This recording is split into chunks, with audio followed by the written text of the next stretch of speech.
Gaming reviews done quick. Not even being dead would stop me. Welcome to the 1 Minute Rundown. I'm Octrinity, your host, but you can call me Sir Octrinity. Or not, I'm not really that impressive. This time we're running down MediEvil. It's the story of Sir Daniel Fortescue, an undead soldier that was credited with stopping several evil invasions while alive, but in actuality was just a storyteller well liked by the king. After he died, a few new plots that involve raising the dead came forth, and it's up to him to save the day and be the hero that history books seem to think he is.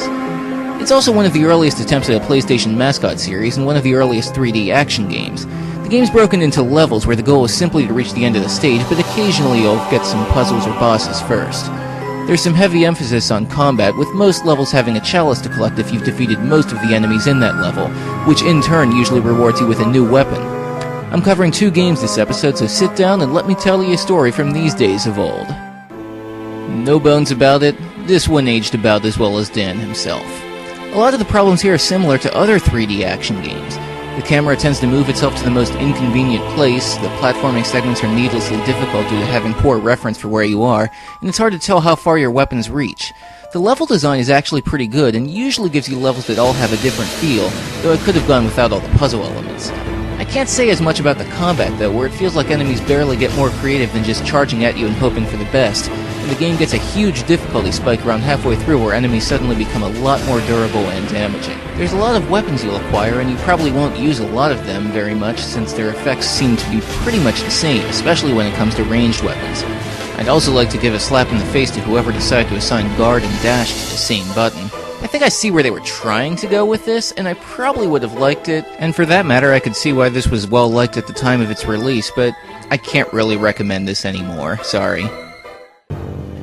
MediEvil 2 came late in the PS1's life cycle, and does notably look and control better than the first game, and has some bigger and more varied levels. It also has some better weapon variety, including a better mix between close and long-range attacks.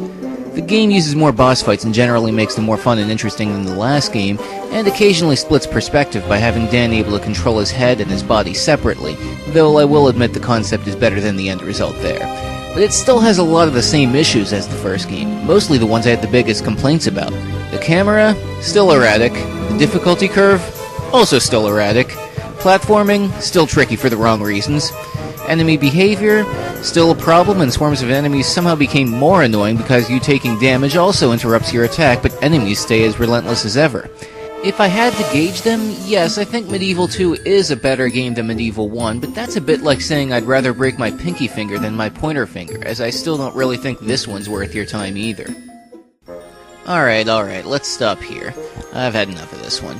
There is a third MediEvil game called MediEvil Resurrection, which is a zero-mission style remake of the first game, as far as I can tell. And as you might be able to tell, I had a hard time getting into this one, but thinking about it some, if this existed a console generation or 2 back, I think it'd play a lot like the Ghosts and Goblins games. Sir Daniel has made a few cameos in other games, most recently in PlayStation All-Stars, but I don't really see this one being picked up anytime soon. But then again, I've seen some more unexpected revivals. Check back soon for the next episode of 1 Minute Rundown for another game series that would have been more appropriate if it was around Halloween. Now if you'll excuse me, I have a bone to pick with a few other games.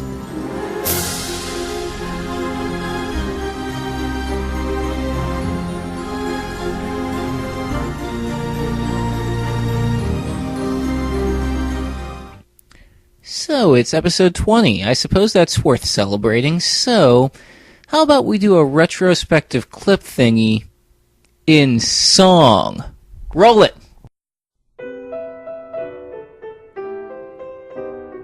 Lost Baby, Metroids, and Bubble Blast knockouts, magical true runes and robots that rock out, cross-species friendship and puppets and strings. These are a few of my favorite things. Venice in summer and old school dogfighting, empathic robots and humorous writing, time travel, swordplay, and women with wings. These are a few of my favorite things. Ancient mythology, goddesses singing, Metsu Hadokens and hovercraft racing, underdog psychics and zombies with bling. These are a few of my favorite things. When the game sucks, when it's too much, when I simply lose, I simply remember my favorite things and mention them all in these reviews.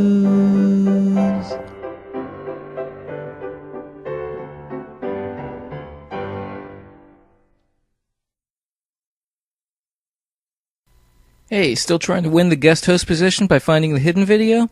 I've already told you that you'll need to look somewhere between episodes 11 and 18, and that you're looking for a text string that appears on the screen, one that contains an L I mistook for an I. Sorry about that.